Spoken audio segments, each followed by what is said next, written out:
For more on this, Sheikha Alanoud Hamad Thani joins us now live from Doha, and she's a fellow at the Middle East Council on Global Affairs. Welcome to TRT World. And we've just heard there from Qatar's Prime Minister Mohammed bin Abdulrahman Al Thani. How important is diplomacy right now, especially after the significant attacks on Qatar's energy infrastructure? Right, so thank you for having me. Diplomacy right now is of the utmost importance. Qatar has been at the forefront of this alongside with Oman, as well as the other GCC countries. However, unfortunately, we've not had a similarly diplomatic response from the Iranian side, as you can tell. And unfortunately, this is going to be the cause already now irreversibly for a lot of human suffering around the world. And there's not much that we can do at the moment to reverse that. And how long do you think that Gulf countries can maintain this balance that we've seen, this incredible balance for 20 days between restraint and retaliation? So I think they will maintain it for as long as their strategic analysis says that that's what's best for the GCC and for the regional stability. I think the point at which we need to be really worried, and it seems that we're inching towards that point, is if the calculus turns towards the fact that diplomacy and strategic restraint is no longer bringing about the level of regional stability that a response would bring about. Once that balance happens, it's going to be a big problem. And how close do you think we are to that worrying point, given what we've seen, these attacks on Qatar? We're now 20 days in, and this is really shaking now global stability. Yes, so it's not just shaking global stability. I mean, unfortunately, we are moving past this just being an energy shock for the world, which is already bad enough. When we talk about energy shock, that means the trucks that are moving your produce, that means, you know, your hospitals, your airports, your everything is going to halt. But what people aren't even paying attention to right now is that there's going to be a huge interruption to the food supply in a lot of countries that have nothing to do with, I mean, we have nothing to do with this, but there are countries even further away, and their food's going to get interrupted because right now is when farmers are expecting to have their fertilizers so that they can be on time for their seasonal produce. And they're not going to get their fertilizer for a while, and their seasonal produce is going to be very, very, very late. So we can expect around 2027, countries like Pakistan, countries like the Philippines, countries like Indonesia are going to be having some massive, massive problems with their food supply. Indeed, and that has been a warning by the World Trade Organization.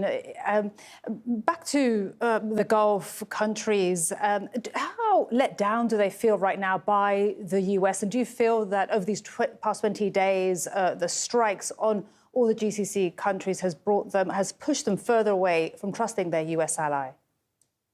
So, I mean, it is difficult to overstate how betrayed. I mean, that's what we've heard from the Minister of Foreign Affairs and Prime Minister of Qatar, how betrayed Qatar feels and how betrayed the GCC feels in general, especially given the context in which these strikes are happening. And the context being that over the past 3 to 4 to 5 years, at increasing stages, there has been a lot of closeness happening between the GCC and Iran in terms of working together to try to bring about regional stability.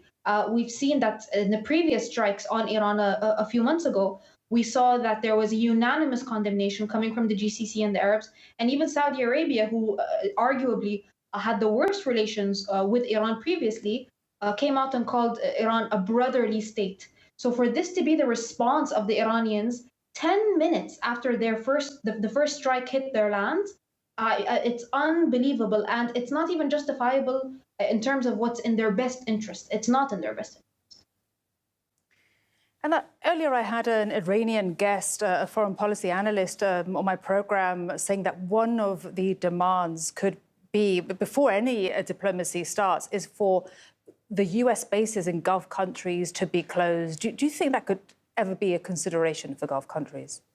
I mean, this is just simply unacceptable.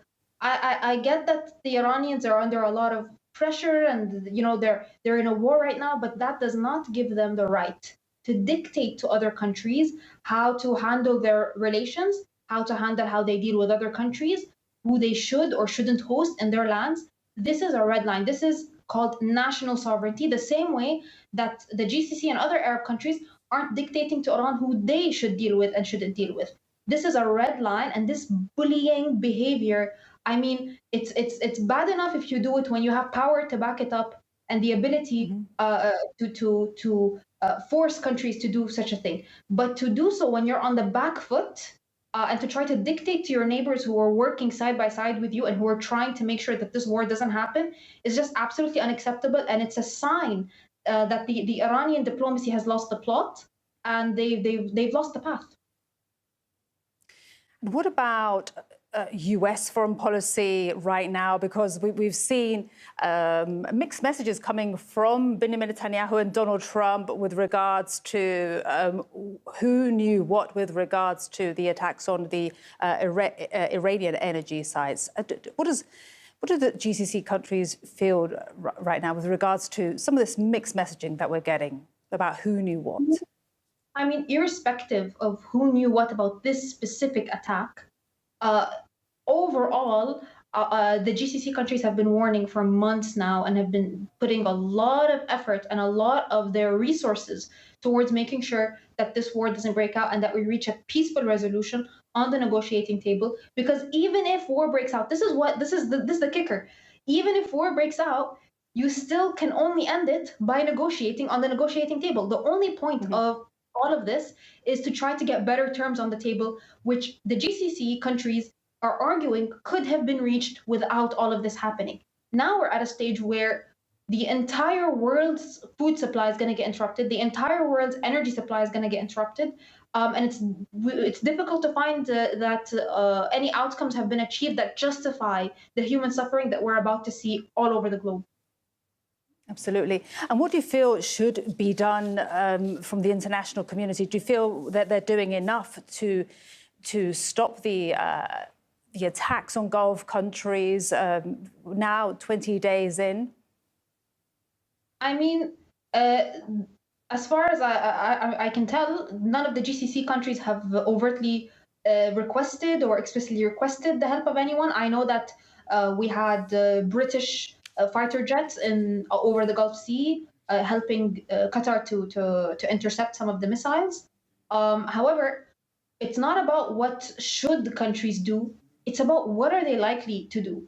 This is the big problem that we're facing right now. The set of events and the chain of events that has been put in motion right now, it's difficult to imagine a world at the moment where we're going to be able to stop these events being set in motion from taking place. And it seems that the Iranian side, unbelievably, is almost pushing the world to get involved and intervene in a battle, in a war that nobody wanted to get involved in or intervene in. I mean, we had, unbelievably, the Europeans all came out and unanimously said they don't want to be involved. The GCC countries and the Arabs all unanimously came out and said they don't want to be involved. That's a far cry from the level of involvement, for example, that we saw in the Iraq war some 23 years ago.